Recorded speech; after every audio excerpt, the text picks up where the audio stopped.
Welcome back to cyberspace. I'm your host, Leslie Poston. Picture it. You're in an airport terminal at 2 a.m. Your flight doesn't board for hours. The gift shops are closed, the seats are uncomfortable, and everything feels just a little too quiet. You're not where you were, and not yet where you're going. You're just there, waiting and suspended.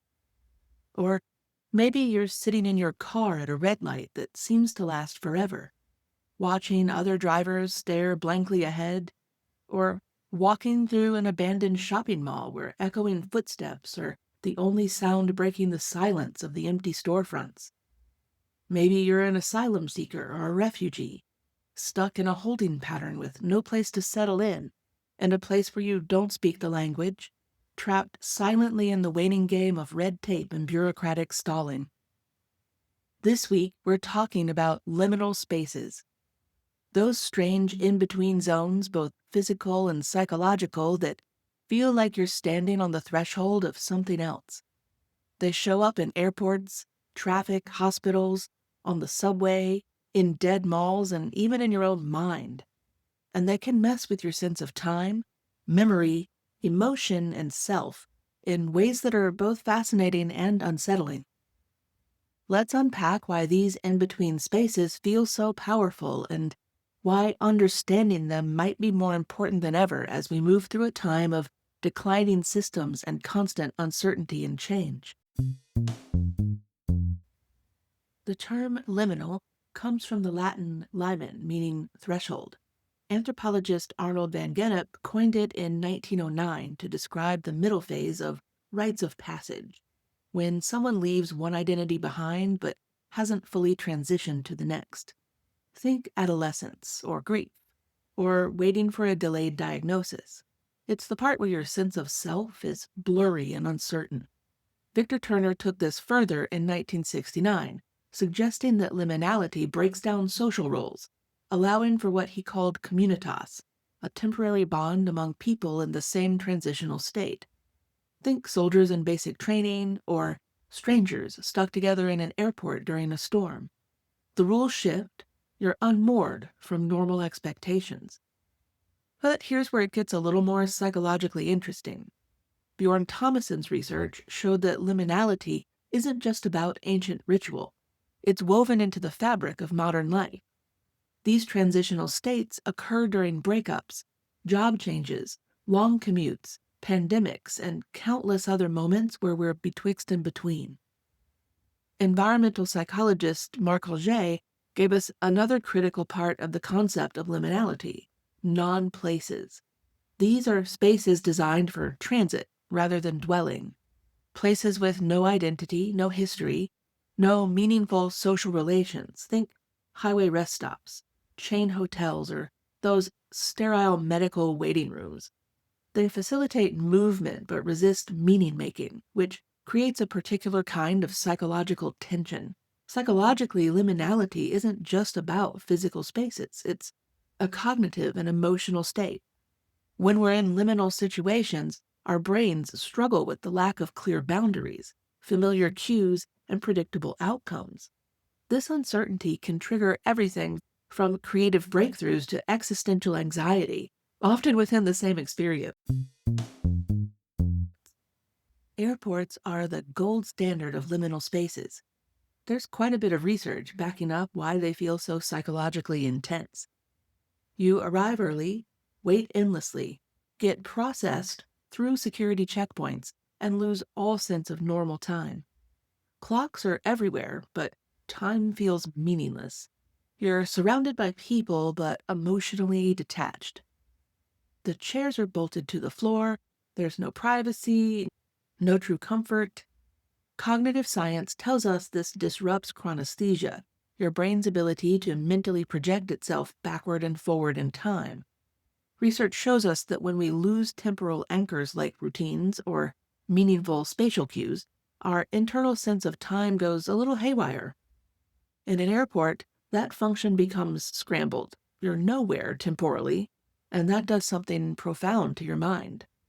But there's more happening neurologically. Studies have shown that the stress of airport environments can trigger cortisol responses, similar to those found in other high anxiety situations. The combination of surveillance, crowds, noise, and the underlying tension of impending travel creates a state of psychological suspension. You're alert but unable to act, present but not grounded. This is why airports are common sites of intense emotional reactions. People cry at the gate, have panic attacks in the security line, or experience sudden clarity about life decisions while staring out the terminal windows. The liminal nature of airports strips away our usual psychological defenses, leaving us emotionally raw and cognitively vulnerable. And here's something else that's interesting. This vulnerability isn't always negative.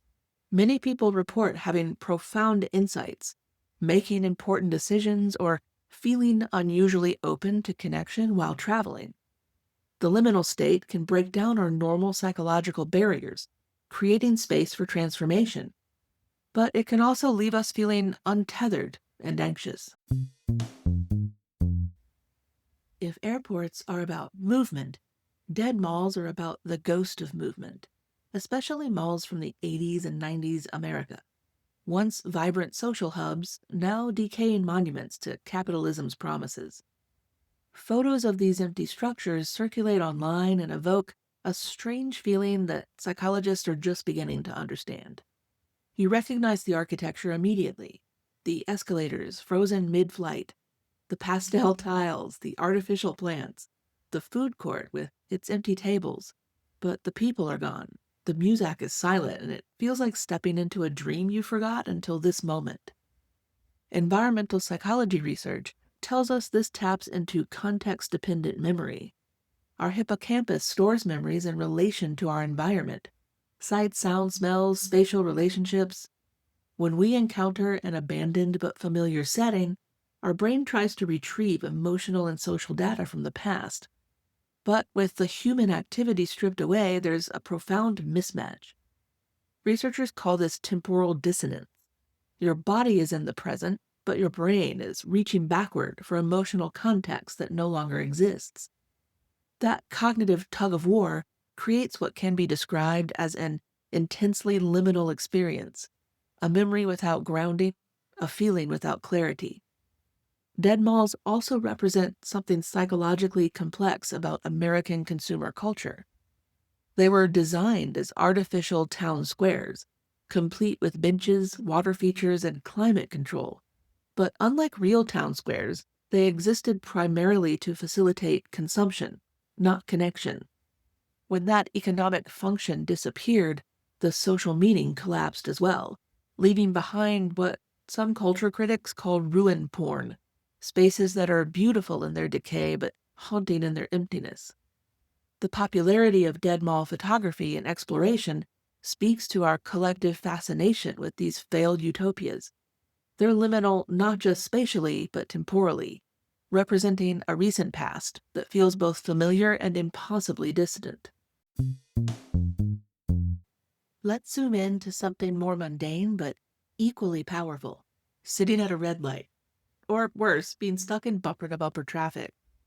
You're trapped in a metal box, surrounded by people you'll never meet, waiting for a system outside your control to let you move. These moments might seem trivial, but they're psychologically significant. When your mind has nothing immediate to focus on, neuroscience tells us it activates the default mode network, a collection of brain regions that become active during rest. This network is responsible for daydreaming, future planning, self-reflection, and often rumination. I talked about it in more depth in the episode on why you get your best ideas in the shower. Talking about it just a bit here, research on the default mode network shows that these idle moments are actually periods of intense neural activity. Several studies reveal that boredom-related mind wandering can lead to both creative insights and emotional distress, sometimes within the same red light cycle. This is why traffic can be such an emotional minefield. You're physically constrained but mentally free-floating. Your thoughts can spiral into anxiety about work deadlines, relationship problems, or existential concerns, but you might also suddenly solve a problem that's been bothering you for weeks, or have a creative breakthrough about a project. Traffic jams create a particular kind of forced meditation, not the peaceful kind, but a restless, often agitated contemplation. You're in a liminal state between destinations, but you're also suspended between mental states. Your commute becomes a daily encounter with the psychology of waiting, patience, and involuntary introspection. There's a social dimension, too. Road rage often emerges from this liminal frustration, the displaced aggression that comes from being simultaneously isolated and crowded, moving and stuck, purposeful and powerless, can explode at other drivers. Public transit, especially subways, creates a unique flavor of liminality. You're physically close to dozens of strangers, but emotionally disconnected from all of them. Everyone stares into phones, books, or the void. It's a form of collective dissociation, together, yet utterly alone. Goffman described this as civil inattention, a learned behavior of politely ignoring strangers to maintain a social order. Subways force this into overdrive. The lighting is harsh, the seats are hard, and the environment is simultaneously overstimulating and numbing. Research on heart rate variability shows that the noise pollution and crowding at subway systems can increase physiological stress, even when people appear outwardly calm. Evans and colleagues found that commuters in noisy transit environments showed elevated cortisol levels and decreased cognitive performance. Their bodies were responding to stress even when their minds had adapted to ignore it. Being underground adds another layer of psychological complexity. Subways disorient our circadian rhythms and spatial awareness. Without natural light or clear geographical markers, time becomes harder to track. Many commuters report feeling emotionally dulled or mentally not there during their daily subway rides. Urban psychology tells us this creates transit dissociation, a state where people psychologically remove themselves from the immediate environment as a coping mechanism. You are present but not present, traveling but not really moving through space in any meaningful way. The subway becomes a daily practice in liminal endurance, learning to exist in a space that's neither home nor destination, neither private nor public, neither comfortable nor entirely uncomfortable. It's a psychological holding pattern that millions of people navigate multiple times a day. Hospitals and hotels represent another category of liminal space. Places that promise comfort and care but deliver something more ambiguous. They're designed to look neutral, even soothing, with their carefully chosen color palettes and generic artwork. But underneath that surface hospitality lies a deep sense of not belonging. Environmental psychologists call this ambiguous territoriality. You are given a temporary space, a hospital room, a hotel room, but not given true ownership or control. You are expected to rest, heal, or sleep, but within strict institutional limits. You're a guest, a patient, a temporary occupant, but not a person with full agency over their environment. Family therapist Pauline Boss's concept of ambiguous loss that we talked about in the grief episode also helps explain the psychological impact of this. In hospitals, patients often experience grief for their former health, former identity, or uncertainty about their future.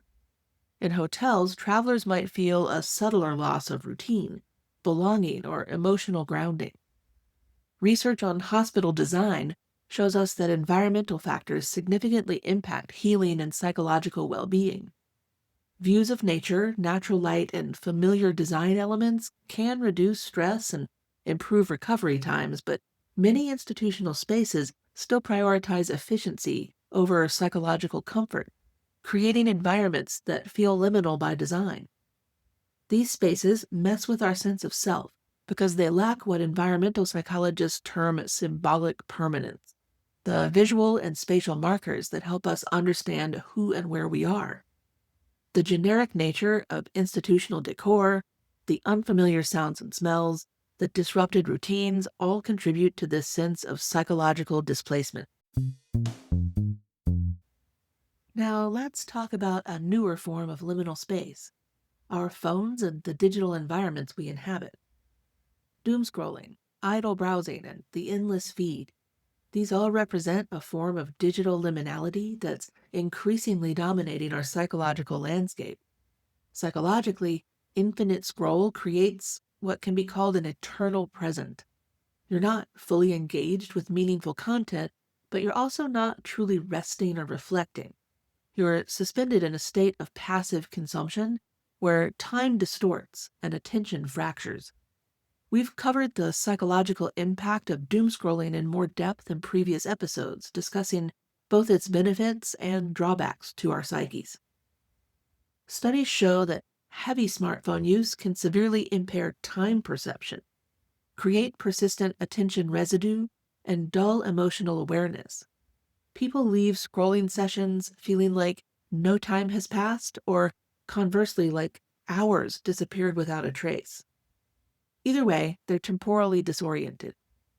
This digital liminality operates differently from physical liminal spaces. Instead of waiting to move from one place to another, you're suspended in an algorithmic loop designed to prevent arrival anywhere. The scroll never ends, the feed constantly refreshes, and there's no natural conclusion to the experience. Apps have become the new liminal architecture, and our brains can sometimes feel stuck in digital hallways that lead nowhere. Unlike traditional liminal spaces that eventually resolve, flights board, traffic moves, transitions complete, digital liminal spaces are designed to be perpetual. You never actually arrive at the content you're seeking because the algorithm's job is to keep you seeking. This can create a new kind of psychological exhaustion. Traditional liminality involved waiting with purpose. You were in transition toward something specific. Digital liminality often involves waiting without purpose, scrolling without a destination, and consuming content without satisfaction. Here's where the psychology of liminal spaces can get even more interesting. They're not inherently good or bad. They're what we call psychologically potent, which means they can facilitate both breakthrough and breakdown, often simultaneously. Research on creativity and flow shows us that breakthrough insights often emerge during or after periods of ambiguity and uncertainty. When our normal cognitive patterns are disrupted, as they are in liminal spaces, we become more cognitively flexible. New ideas can emerge when old frameworks collapse. Many artists, writers, and innovators deliberately seek out liminal experiences. They travel to unfamiliar places, work in transitional environments, or put themselves in psychologically uncertain situations because these psychological states can unlock creative potential. The discomfort of not knowing becomes a catalyst for discovering. Therapists who practice dialectical behavior therapy, DBT, or acceptance and commitment therapy, ACT, often work with clients to develop tolerance for liminal emotional states. Instead of rushing to resolve uncertainty or discomfort, they help people learn to sit with ambiguity and explore what emerges from the space. But there's a shadow side. Extended or involuntary liminality can produce dissociation, anxiety, depression, or even identity diffusion, a fracturing of the sense of self. When people feel perpetually in between, never arriving anywhere psychologically solid, it can become destabilizing rather than creative. The key difference seems to be agency and time-boundedness. Chosen liminality with clear endpoints can be transformative. Imposed or endless liminality can be traumatic. Here's the uncomfortable truth about modern life. We're increasingly living in liminal spaces, both literally and metaphorically, and the psychological implications are enormous. No one likes talking about it anymore, but the COVID-19 pandemic has been perhaps the largest collective liminal experience in human history. In the beginning of this ongoing pandemic, everyone was suddenly suspended between their old life and an uncertain future. Normal routines disappeared. Social roles became ambiguous. Time felt distorted. The psychological impact is still being both created and measured, but early research suggests it has already fundamentally altered how many people relate to uncertainty and change. People who are disabled or otherwise still practicing good health practices like masking are still stuck in another kind of liminal limbo as the world tries to force a normality that won't return. But this pandemic is just amplifying existing trends. Sociologist Zygmunt Bauman's concept of liquid modernity describes a world where traditional structures, careers, relationships, communities have all become fluid and temporary. Nothing stays stable long enough to provide lasting psychological anchoring. The gig economy creates employment liminality. People are always between jobs, between projects, between sources of income. Climate change creates environmental liminality. We're suspended between the world we knew and an uncertain ecological future. Social media creates social liminality. We're always between authentic connection and performative display. Research on emerging adulthood shows that this liminal existence has become a life stage. People in their 20s and 30s who might otherwise financially be able to do some of these markers of adulthood, marriage, homeownership, or career commitment, though homeownership is increasingly rare, are instead living in an extended period of exploration and uncertainty. And this isn't necessarily negative, but it requires new psychological skills. Previous generations could rely on relatively stable social structures to provide identity and meaning. Current generations must learn to find stability within instability, to create meaning within uncertainty, to build identity during perpetual transition. Some researchers argue that liminal tolerance, the ability to remain psychologically healthy during periods of uncertainty, is becoming one of the most important mental health skills of the 21st century. So, where does this leave us? If liminal spaces are increasingly unavoidable, how do we navigate them psychologically? First, recognition. Understanding that these in between feelings aren't character flaws or signs of weakness. They're normal responses to abnormal situations. The discomfort you feel in an empty mall, the anxiety that emerges during a long commute, the disorientation of scrolling through your phone, these are understandable reactions to psychologically challenging environments. Second, intentionality. Instead of trying to escape liminal experiences, we can learn to work with them. This might mean using waiting time for reflection rather than distraction, approaching uncertainty as opportunity rather than threat, or treating transitions as spaces for growth rather than obstacles to endure. Third, boundaries. While some liminality can be creative and transformative, endless liminality can be destructive. Creating islands of stability, routines, relationship, practices within a sea of uncertainty becomes critical for psychological health. Finally, community. Turner's concept of communitas suggests that shared liminal experiences can create unexpected connections. The strangers stuck with you in an airport delay, the fellow commuters on a broken down train, the TikTok communities navigating similar life transitions. These temporary bonds can provide meaning within meaninglessness. The goal isn't to eliminate liminal spaces. That's impossible in our contemporary world. The goal is to develop psychological literacy about them, to understand their effects on our minds and emotions, and learn to navigate them with greater awareness and skill. Because here's the paradox. Liminal spaces are uncomfortable precisely because they hold so much potential. They're the space where change happens. Growth occurs, where new possibilities can emerge. The threshold isn't just a place of waiting, it's a place of becoming. Thanks for spending time in the in-between with me today. I hope this exploration of liminal spaces helps you notice and understand the psychological complexity of those transitional moments we all navigate daily. Whether you're sitting in an airport terminal, stuck in traffic, wandering through an empty mall, or just feeling suspended between one phase of life and the next, remember that these experiences are more than mere inconveniences. They're glimpses into the fundamental human experience of transition, uncertainty, and change. Thanks for listening to Cyberspace.